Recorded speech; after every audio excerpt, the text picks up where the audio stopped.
Hi all, it's me Allison. Welcome back to my channel.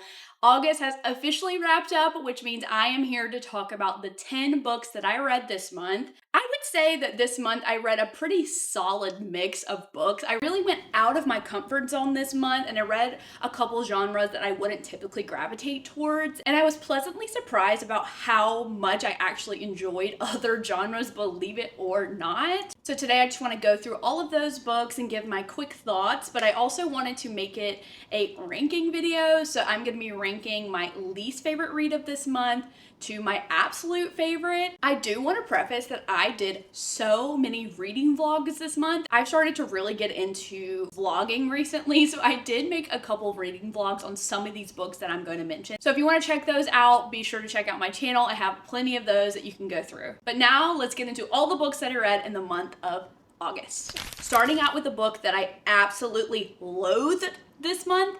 That was Not Part of the Plan by Lucy Score. Unfortunately, this was my book club's pick for this month, and I think I am the only person who read it in the entire month of August, which is so bad because if you watch my screen time vlog where I took the amount of time that I spent on Instagram and transferred that into the amount of time that I'm going to be reading, you will know that this book was heinous. I was struggling so hard to find a single shred of positivity within the entire book, but unfortunately the characters fell flat, the plot fell flat, the whole book was so cliche it hurt. I think that this might have been the worst book that I've read this year, and that's saying a lot. This book was your typical bad boy comes into town and falls for the hometown girl who is never going to leave and he never wants to stay. When I say this book had absolutely no substance, I mean it was taking everything in me to refrain from rolling my eyes at every piece of dialogue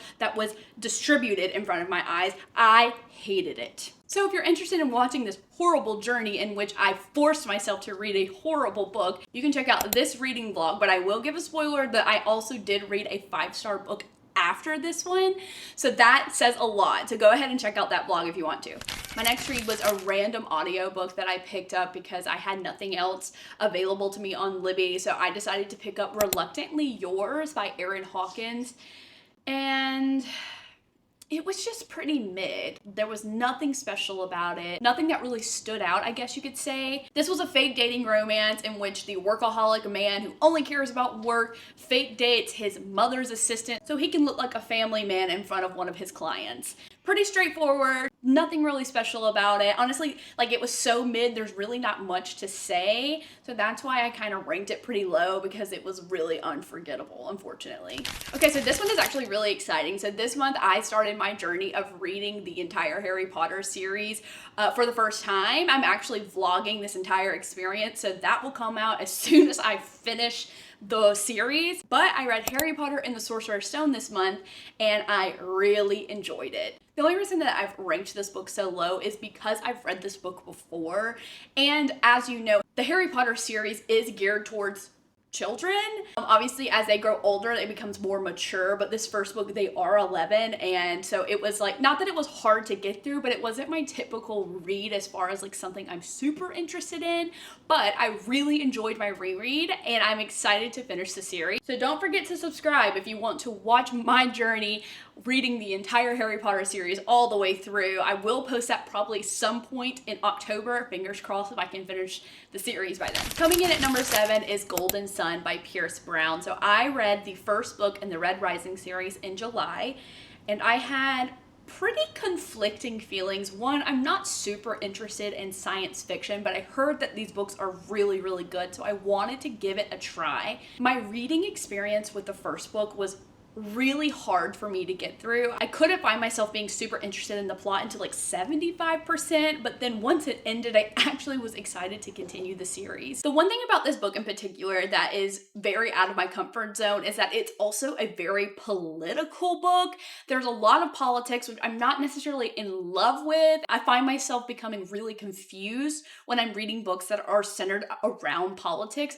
And unfortunately, there is like a smidge of romance, and like a smidge, I literally mean like probably 0.6% of the book has that much romance in it. So you can imagine, as a strictly romance reader, this was really hard for me to get through. But Golden Sun actually held my attention more than I was expecting. But I will say, even though I really did enjoy Golden Sun, I did find myself zoning out a lot. I think when it comes to books that just have so much action and like fighting and battles, I tend to glaze over. And unfortunately, like, this book is about starting a war. So you can imagine that the fighting and the war of it all really wasn't a good time for me as far as trying to get through the book. So my brain really was working overtime trying to comprehend everything that was happening in this book. But there also is such a sense of relief when you finish something, when you worked so hard to get through. And that's kind of how I felt with Golden Sun. And it ended on such a cliffhanger that I could not help myself but move on to the third book. Coming in next is The Night and the Moth by Rachel Gellig.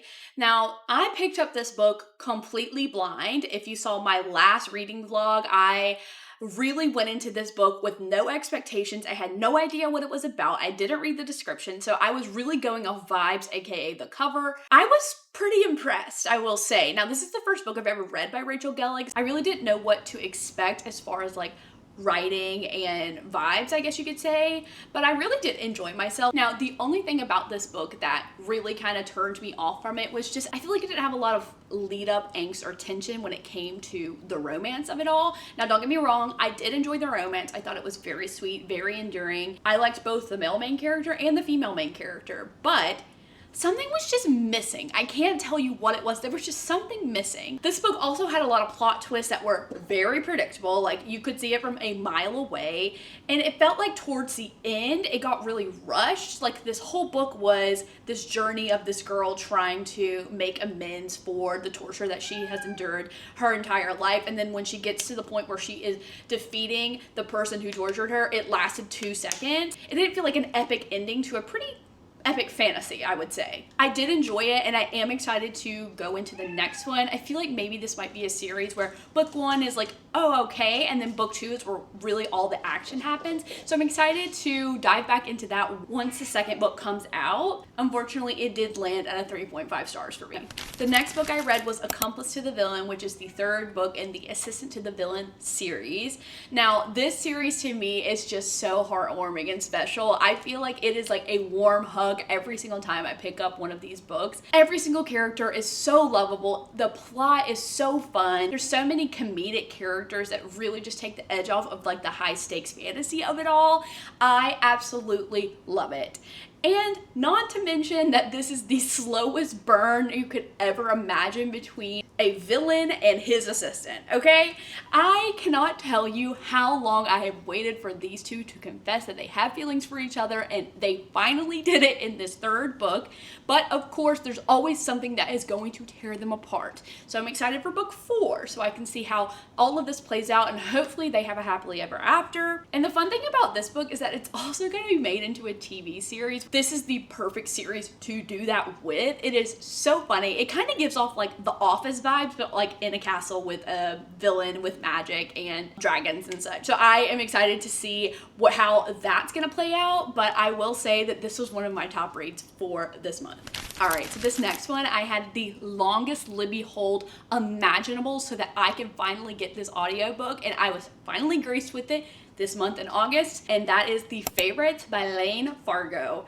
Now, I have heard a lot of mixed reviews about this book. Some people really enjoyed it. Some people found that it was very like lacking. Me personally, ate it up. This book is set up like a documentary style. So in the beginning of each chapter, you're seeing like a transcript of all of these people in the lives of our two main characters, okay? It's about an ice skating couple who are striving to get to the Olympics, and the trials and the drama that they go through in order to get there.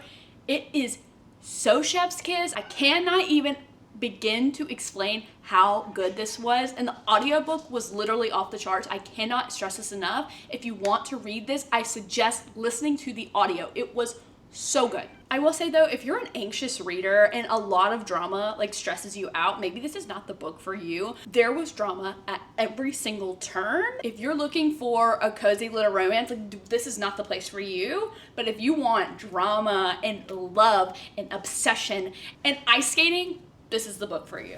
Coming in number 3 is Morningstar by Pierce Brown. Now, like I said, I told you after I finished Golden Sun, I had no choice but to go into the 3rd book. This is the 3rd book. The one thing I really loved about Morningstar was that our main male character, Darrow, has been unreliable the entire series. You cannot tell if he's actually being strategic and smart or if he's literally just flying by the seat of his pants. In this book, Darrow was humbled, and you could really see him thinking through strategy and actions and plans. It was such an enjoyable read. And because this was technically the last book in this trilogy, it was very emotional. There were a lot of relationships that mended back together. There was a lot of tying of loose ends, if you will. I so enjoyed it. I have to say that even though this book didn't have too much romance, the plot was so good you almost didn't need it, and that is a lot coming from me. I am queen of not reading a book if there is no romance, but this book was so good. All right, so this next book is actually not released yet. It is going to be released in September, but I did get an advanced copy from NetGalley, and that is Wild Reverence by Rebecca Ross. Now, if you've watched my channel before, you are aware of how much I love the Divine Rival series, and so clearly I was going to pick up Wild Reverence, also by Rebecca Ross. And I didn't know this going into Wild Reverence, but this is actually a very loose prequel to the Divine Rivals series. If you've ever read Divine Rivals, you know that there are certain gods that are kind of taking control of the humans and causing a war. And in this book, you get introduced and get to see the backstory of these said gods. But in particular, we are focusing on a pretty minor god, Matilda. She basically falls in love with a human, which is what? And you find out that he has actually been dreaming about her his entire life, even though they've never met before. Come on. You cannot beat that. You cannot beat that. Forbidden romance, seeing each other in their dreams. It is so delicious. The book itself was just so refreshing. The thing about Matilda is that she was seen as weak. She was seen as one of these gods that you don't even want to kill her to steal her power. She was so insignificant to these gods and was able to conquer them all, which is chef's kiss, literally chef's kiss. It was so good. You have to read it. It comes out in September, so be sure to pick it up once it comes out. You will not be disappointed.